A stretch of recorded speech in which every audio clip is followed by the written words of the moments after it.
ಆತ್ಮೀಯ ವೀಕ್ಷಕರೇ, ಇಂದಿನ ಈ ಒಂದು ವಿಡಿಯೋದಲ್ಲಿ ಅತಿಥಿ ಶಿಕ್ಷಕರ ವೇತನದ ಕುರಿತು ಒಂದು ಲೇಟೆಸ್ಟ್ ಅಪ್ಡೇಟನ್ನು ತಮ್ಮೊಂದಿಗೆ ಶೇರ್ ಮಾಡ್ತಾ ಇದ್ದೀನಿ. ದಯಮಾಡಿ ವಿಡಿಯೋನ ಕೊನೆವರೆಗೂ ವಾಚ್ ಮಾಡಿ, ಅದರ ಜೊತೆಗೆ ನಮ್ಮ ಯೂಟ್ಯೂಬ್ ಚಾನಲನ್ನು ಕೂಡ ಸಬ್ಸ್ಕ್ರೈಬ್ ಮಾಡಿಕೊಳ್ಳಿ. ವೀಕ್ಷಕರೇ, 3 ತಿಂಗಳಾದರೂ ಅತಿಥಿ ಶಿಕ್ಷಕರಿಗೆ ಗೌರವಧನವಿಲ್ಲ. ಎಸ್, ಕರೆಕ್ಟಾಗಿ ಕೇಳ್ತಾ ಇದ್ದಾರೆ. ಸ್ಕ್ರೀನ್ ಮೇಲೆ ಗಮನಿಸ್ತಿರ್ಬೋದು.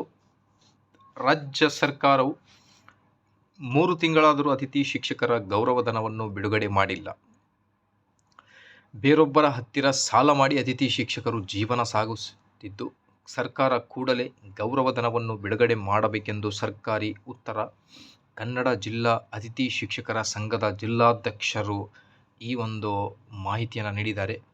ಶನಿವಾರ ಹಳಿಯಾಳದಲ್ಲಿ ಅತಿಥಿ ಶಿಕ್ಷಕರ ಸಮಸ್ಯೆಗಳ ಕುರಿತು ಪತ್ರಿಕಾ ಹೇಳಿಕೆ ಬಿಡುಗಡೆ ಮಾಡಿದ್ದಾರೆ. ಶಾಲಾ ಶಿಕ್ಷಣ ಮತ್ತು ಸಾಕ್ಷರತಾ ಇಲಾಖೆಯು ಪ್ರಸಕ್ತ ಶೈಕ್ಷಣಿಕ ವರ್ಷಾರಂಭದ ಜೂನ್ ಮೊದಲ ವಾರದಲ್ಲಿಯೇ ಪ್ರಾಥಮಿಕ ಶಾಲೆಗಳಿಗೆ 35,000, ಪ್ರೌಢಶಾಲೆಗಳಿಗೆ 10,000 ಅತಿಥಿ ಶಿಕ್ಷಕರನ್ನು ನಿಯೋಜನೆ ಅನುಮತಿ ನೀಡಿತು. ರಾಜ್ಯ ಸರ್ಕಾರ ಆರ್ಥಿಕ ಇಲಾಖೆಗೆ ವೇತನ ಹೆಚ್ಚಳದ ಕುರಿತು ಕಳುಹಿಸಿದ ಕಡತದ ಸಂಖ್ಯೆ IP-166 SEIS 202ರ ಪ್ರಕಾರ ಪ್ರಾಥಮಿಕ ಶಾಲಾ ಅತಿಥಿ ಶಿಕ್ಷಕರ ವೇತನ 10,000ಗಳಿಂದ 15,000 ರೂಪಾಯಿ, ಪ್ರೌಢಶಾಲಾ ಅತಿಥಿ ಶಿಕ್ಷಕರ ವೇತನ 10,500ರಿಂದ 16,000ಕ್ಕೆ ಏರಿಕೆ ಮಾಡಿ ಪ್ರಸ್ತಾವನೆಯನ್ನು ಸಹಮತಿ ಕೋರಿ ಆರ್ಥಿಕ ಇಲಾಖೆಗೆ ಸಲ್ಲಿಸಲಾಗಿದೆ.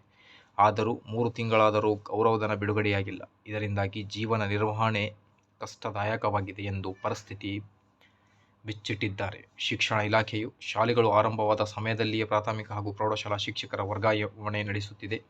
ಶಿಕ್ಷಕರು ಒಂದು ಸ್ಥಳದಿಂದ ಮತ್ತೊಂದು ಸ್ಥಳಕ್ಕೆ ಹೋಗಿ ಕರ್ತವ್ಯಕ್ಕೆ ಹಾಜರಾಗುವ ತನಕ ಬೋಧನೆ ಜವಾಬ್ದಾರಿಯು ಅತಿಥಿ ಶಿಕ್ಷಕರೇ ಆಗಿದೆ.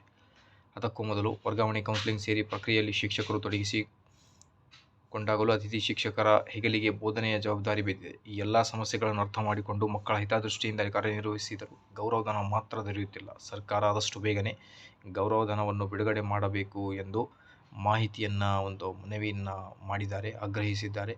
ಇದೇ ಇವತ್ತಿನ ಬಿಗ್ ಬ್ರೇಕಿಂಗ್ ಅಪ್ಡೇಟ್ ಇದೆ. ಇದರ ಮಾಹಿತಿಗೋಸ್ಕರ like, share and subscribe. Thank you.